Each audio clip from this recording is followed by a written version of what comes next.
Fala galera, bom dia, boa tarde ou boa noite, dependendo da hora que você estiver assistindo isso. Tudo bem com vocês? Meu nome é João Victor, sou um dos monitores aqui do GAP, sou responsável, pela parte de inglês, sou dou aula de inglês. E hoje a gente vai ter uma aula sobre quantifiers and indefinite pronouns. Tá? É um assunto que não é muito trivial, não é muito básico, mas é um assunto bem simples. Continuando com essa nossa tendência de trabalhar com assuntos de gramática, que não são tão simples, não são tão básicos, a palavra certa é básicos, porque são assuntos fáceis. Vocês vão ver na aula de hoje que são assuntos bem fáceis. E essa tendência, nós já começamos com as aulas de conditionals, com as aulas de outros tipos de pronomes, na nossa última aula gravada. E hoje a gente vai ter uma aula sobre essas classes de palavras e vocês vão ver que são bem simples. Não vai ter muito estresse para aprender, beleza? Então, vamos começar com os quantifiers, os quantificadores. Bom, quantifiers, quantificador, você associa logo a quantidade. E de fato, os quantifiers eles são usados para falar sobre quantidade. Só que aí que tá, nós usamos para falar sobre quantidade de uma maneira geral, sem ser específico. Quantidade de pessoas, de objetos, enfim, de um monte de coisa. Então, vamos pegar um exemplo. Do we have any money? Nós temos algum dinheiro? Eu não quero saber quanto dinheiro tem exatamente. Eu estou perguntando se tem algum dinheiro. Estou falando de uma maneira geral. Aí eu respondo: Yes, but we have little money left. Sim, mas nós temos pouco dinheiro sobrando. Quanto dinheiro nós temos exatamente? Não importa. Só importa que tem pouco dinheiro sobrando. Tá? Então é isso que são os quantifiers. Eles servem para a gente falar sobre quantidade sem ter que dar a quantidade exata. Falando de uma maneira assim mais geral. Então, os quantifiers são esses aqui que vocês estão vendo nesse quadrinho rosa. E a gente vai ver cada um deles com calma. Em cada situação quando eles são utilizados. Okay? Antes da gente partir para os quantifiers, para ver cada um por um, é bom que a gente dê uma revisada, né? Vamos fazer um recap, vamos fazer uma recapitulação daquilo que nós vimos, acho que foi na segunda aula que a gente teve aqui no YouTube, sobre uncountable and countable nouns, tá? Substantivos incontáveis e contáveis. O que são coisas incontáveis? São coisas que nós não podemos contar. Por exemplo, determinadas bebidas e comidas. Leite. Leite você não conta. Você pode contar os copos de leite que você toma, você pode contar quantas caixas de leite você tem na geladeira, quantas garrafas de leite você compra no supermercado, mas o leite em si, a bebida, você não conta. Portanto, ele é um substantivo incontável. Sentimentos, por exemplo, nostalgia. Você já viu alguém falar: eu tenho 2 nostalgias, 3 nostalgias, 4 nostalgias. Não, você não pode contar nostalgia. Então, sentimentos, saudade, amor, tristeza, isso também são coisas incontáveis. E conceitos, por exemplo, trabalho. Você pode falar que você tem mais de um emprego, como diria a mãe do Cris, o marido dela tem 2 empregos, que são os jobs. Você pode falar que você tem várias tarefas que você faz no seu emprego, que são as tasks, mas você não pode falar do trabalho em si no plural. Tá? Então, portanto, ele é um substantivo incontável. E os substantivos que são contáveis são aqueles que nós podemos contar. Se os incontáveis nós não podemos contar, os contáveis nós podemos. Por exemplo, objetos. Guitar. Certo? Guitar em inglês é violão. Certo? Guitarra é electric guitar. Que faz sentido porque, a grosso modo, a guitarra é um violão que você precisa de eletricidade para tocar. E aí você pode falar que você tem uma guitarra, 2 guitarras, 3 guitarras, 4 guitarras. Então é um substantivo contável. Recipientes. Copos, tigelas, pratos, enfim, você pode falar que tem um copo, 2 copos, 3 copos, 4 copos? Pode. Então, copos também são substantivos contáveis. E os trabalhos, trabalhos não. É porque a gente tem a mania de falar trabalhos, aqui em português, mas a palavra certa seria empregos. Então, como diria a mulher do Cris, a mãe do Cris: meu marido tem 2 empregos, não preciso trabalhar aqui. O trabalho em si é incontável, mas os empregos eles são. Então, esses são os substantivos contáveis e os substantivos incontáveis. Os substantivos contáveis, eles podem ser escritos no plural. Certo? Tem diversas regras, Tem substantivos que basta apenas você colocar o S, tem substantivos que você tem uma forma própria, tem substantivos que têm a mesma forma tanto para o plural quanto para o singular. Certo? Isso tudo tem na aula aquela aula sobre uncountable nouns que eu fiz, acho que foi no nosso segundo encontro gravado, tá aí no YouTube também. Vão lá na aba de vídeos aí do canal do Gabo Prepara, vocês vão ver esse vídeo. Acho que foi lançado em março ou em fevereiro, por aí. Enfim. E os uncountable nouns, eles não podem ir pro plural, tá? É só isso que vocês precisam saber. E aí é que tá, que a gente vai usar essas informações para poder utilizar os quantifiers, né? Então, por exemplo, os primeiros quantifiers que a gente vai ver, many e much. Ambos eles têm a mesma função. Têm as mesmas funções. Quando a gente tiver uma sentença afirmativa, ou seja, quando a gente vai fazer uma afirmação, a gente lembra que a gente tem três tipos de sentenças em inglês: a afirmativa, a negativa e a interrogativa. Quando a gente tiver uma afirmativa e a gente utilizar esses quantifiers, é que nós estamos falando sobre algo em grande quantidade, em abundância, em demasia. Certo? Por exemplo, aqui, how many books have you read this year? Não, na verdade isso aqui é uma pergunta. I've read many books. Eu li vários livros, eu li muitos livros, né? Então o many aqui, ele tem o sentido de grande quantidade, né? Dos muitos livros, dos vários livros que eu li. Então vamos usar esses dois dessa maneira quando estivermos falando em uma afirmação, em sentenças afirmativas, mas quando nós estivermos em sentenças interrogativas, nós vamos usar esses quantifiers com o sentido de quanto, né? Por exemplo, how much money do you earn for month? Quanto dinheiro você ganha por mês, certo? Eu estou usando much, nesse caso, money é incontável. Eita, acabei dando spoiler. O much a gente está usando nessa pergunta para perguntar quanto de dinheiro eu ganho por mês, beleza?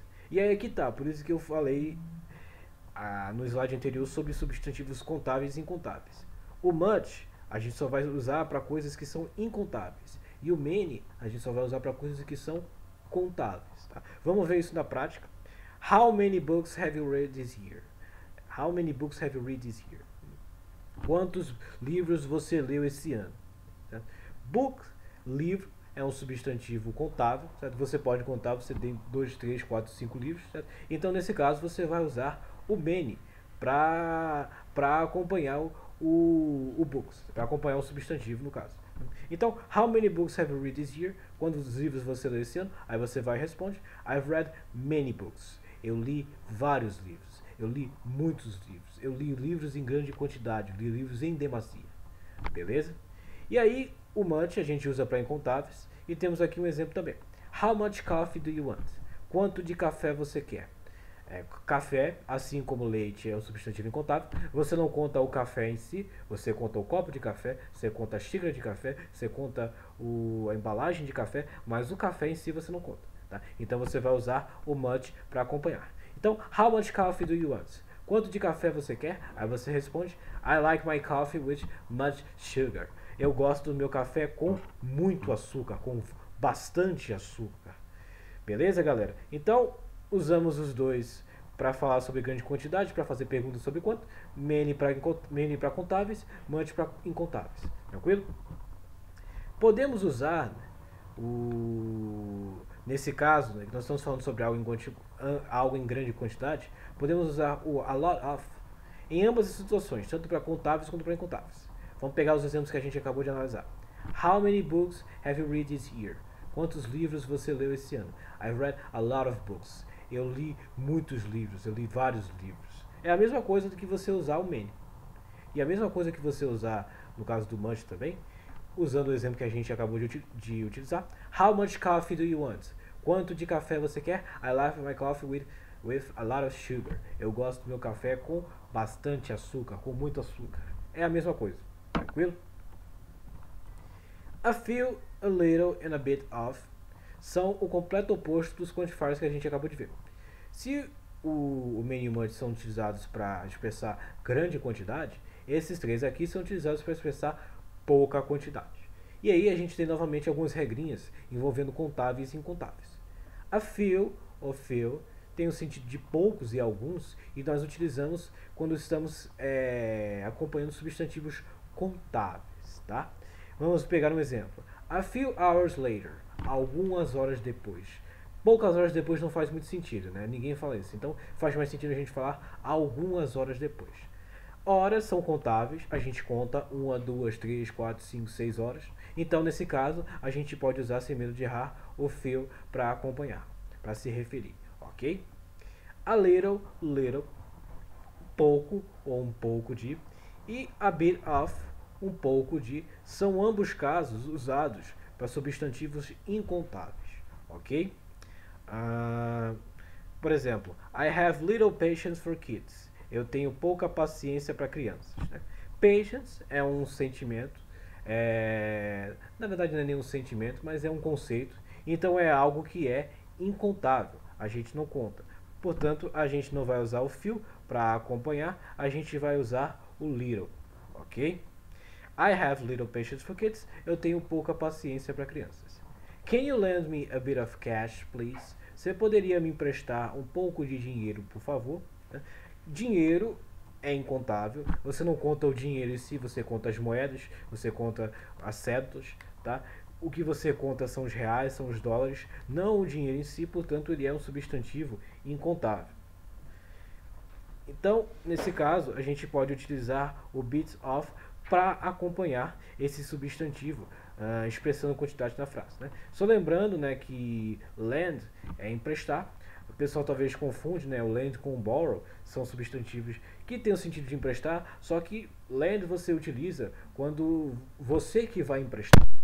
E o borrow você utiliza com o sentido de pegar emprestado. Então, por exemplo, vamos reescrever essa frase utilizando borrow. Can I borrow you a bit of cash, please? Eu posso pegar emprestado um pouco do seu dinheiro, por favor? São situações diferentes, né? Nesse caso, eu que vou pegar emprestado. Na verdade, eu também vou pegar emprestado nas duas situações também. Mas a maneira com a qual eu digo a frase ela é diferente. Portanto, nesse caso, a gente não vai utilizar o lend, mas sim o borrow. Então, resumindo a ópera, lend no sentido de emprestar, borrow no sentido de pegar emprestado, ok? Some a gente vai usar para tanto os substantivos incontáveis quanto para os substantivos contáveis. Vai ficar aí na sala? Pode fica aí, eu vou só trabalhar aqui, mas não vou dar aula, pode ficar aí.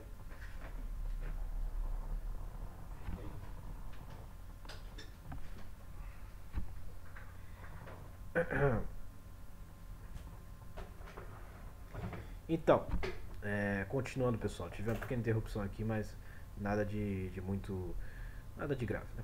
Então, o some a gente vai usar tanto para uncountable nouns quanto para countable nouns, certo? Só que ele vai ter um sentido diferente em ambas as situações, né? Com os substantivos incontáveis, a gente usa com o sentido de um pouco de. Então, I would like some water, please. Eu gostaria de um pouco de água, por favor. A água é incontável, pela mesma explicação, pela mesma maneira que café e leite também são incontáveis. Então a gente utiliza o some, né, com o sentido de um pouco de. E para acompanhar substantivos contáveis, a gente utiliza o some com o sentido de alguns. Né? Então, I have some DVDs at home. Então, eu tenho alguns DVDs em casa. DVD a gente pode contar. A gente pode falar que a gente tem 1, 2, 3, 4, 5, 200 DVDs. Então, a gente pode usar o some acompanhando com o sentido de alguns. Tranquilo? O N, ele é um pouco mais complicado que o some. Tá? Ele pode ser usado tanto para substantivos incontáveis quanto para contáveis. Então, não precisa ficar se preocupando muito com essas regras que eu falei no início da aula. Certo? Mas aí é que tá. O N ele é utilizado de maneira diferente dependendo da frase. Né? Se tivermos numa frase afirmativa, se a gente estiver fazendo uma afirmação, ele tem o sentido de qualquer. Se estivermos numa frase negativa, se estivermos fazendo uma negação, ele tem o sentido de nenhum.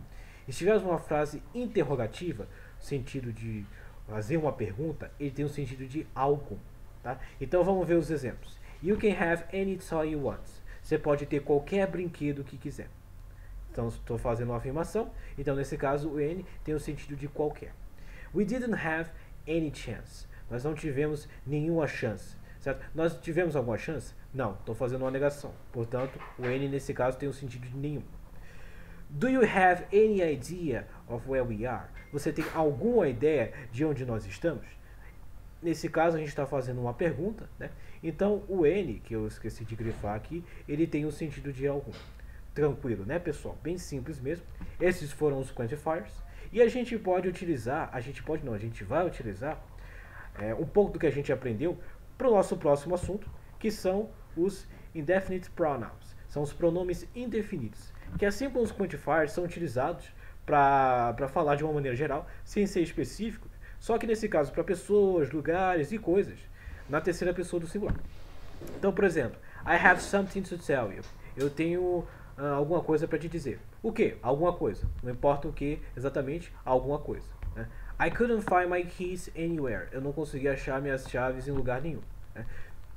Que lugar que você achou? Não importa, não consegui em lugar nenhum. Não preciso da informação exata. Does anyone knows where I can find a doctor? Alguém aqui sabe onde eu posso encontrar o doutor?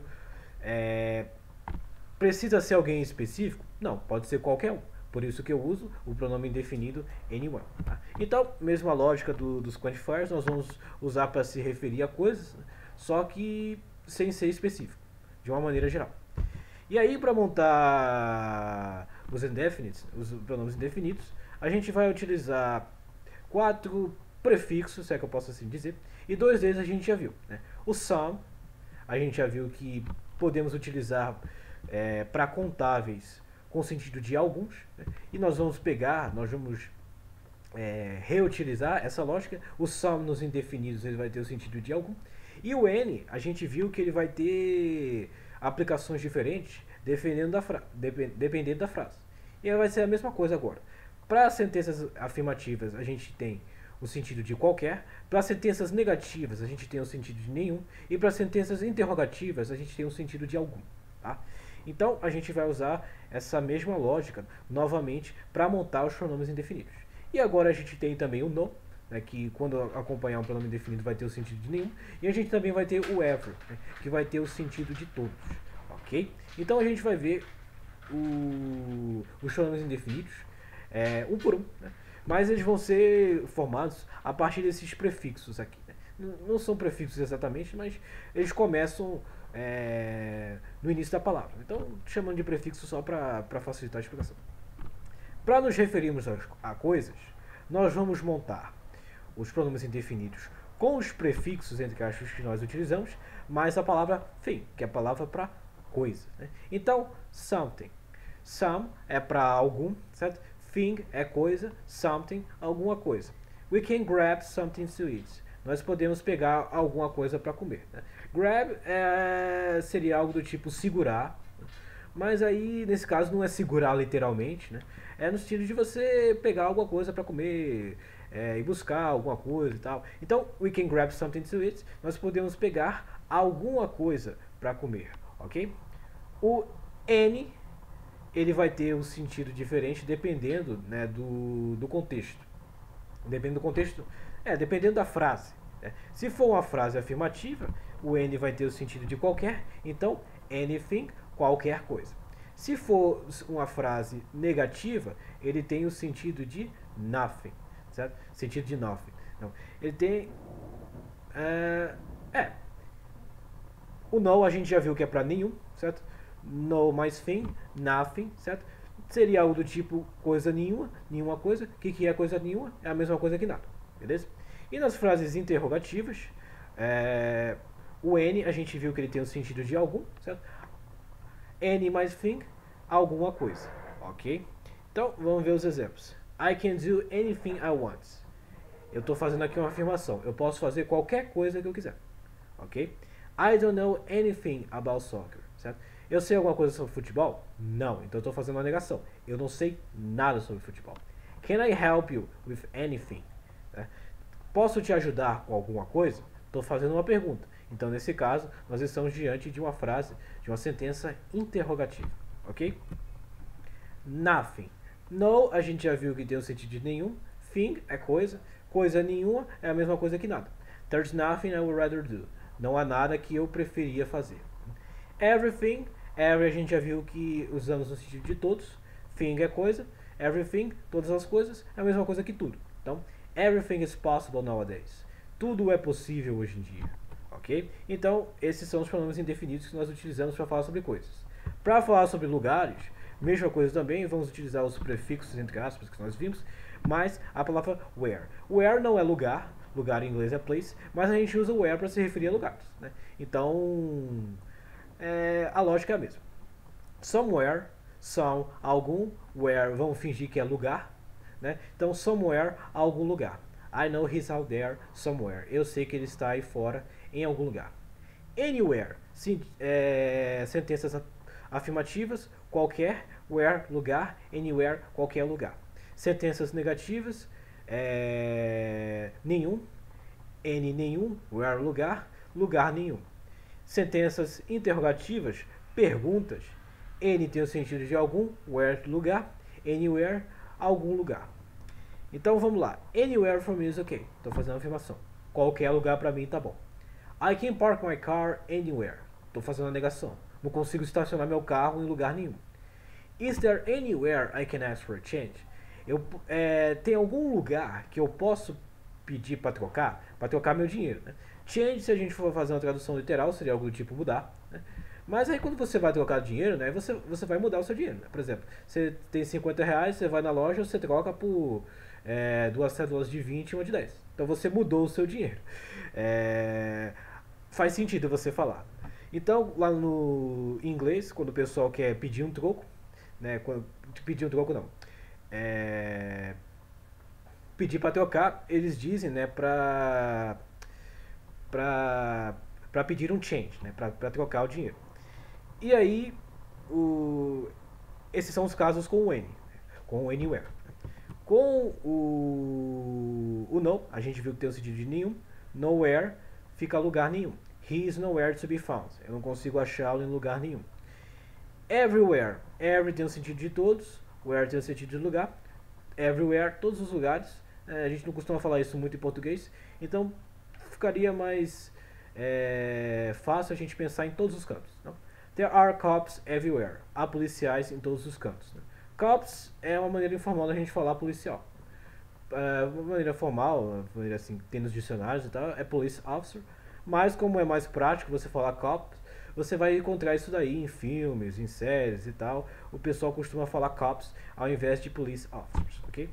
E para pessoas, a gente vai usar a mesma regra, colocar o prefixo na frente, mas nesse caso, one or body. Então, são a mesma palavra. Someone e somebody significam a mesma coisa. Né? Some tem o sentido de alguém, one and body tem o sentido de pessoa. Então, alguma pessoa é a mesma coisa que alguém. Okay? Somebody must know him. Alguém deve conhecê-lo. Né? Aqui a gente poderia trocar perfeitamente somebody por someone. Someone must know him. Tem o mesmo sentido, tem a mesma lógica, não muda nada. Quer dizer, muda a palavra, mas o sentido da frase é o mesmo. Anyone or anybody, certo? Any tem o sentido de qualquer nas positivas, junto com pessoa, junto com one fica qualquer pessoa, que é a mesma coisa que qualquer um. Tá? Na negativa, any tem o sentido de nenhum, certo? Junto com one, junto com body, que são pessoas, certo? Nenhuma pessoa é a mesma coisa que ninguém. E nas interrogativas, any tem o sentido de algum, junto com one or body, alguma pessoa, que é a mesma coisa que alguém. Então, anyone can get rich these days. Então, qualquer um pode ficar rico esses dias. Estou fazendo uma afirmação. We couldn't find anyone to play that role. Nós não conseguimos encontrar ninguém para interpretar aquele papel. É uma negação. Should we call anybody to fix this? A gente viu que should na aula sobre verbos modais, nós utilizamos para falar sobre coisas que a gente deveria fazer. Não no sentido de obrigação, mas no sentido de expectativa. Então, should we call anybody to fix this? A gente deveria chamar alguém para consertar isso? Estamos fazendo uma pergunta. No one, nobody. No é no sentido de nenhum. One, body, pessoa. Nenhuma pessoa é a mesma coisa que ninguém. But nobody came. Mas ninguém veio. E por último, everyone, everybody. Every, todos, o todos. One, o body, pessoas. Todas as pessoas, mesma coisa que todo mundo. Então, Everybody Hates Chris, aquela série que todo mundo já viu. Né? Todo mundo odeia o Chris. Né? Bem simples, né, pessoal? Então essa foi a nossa aula de hoje.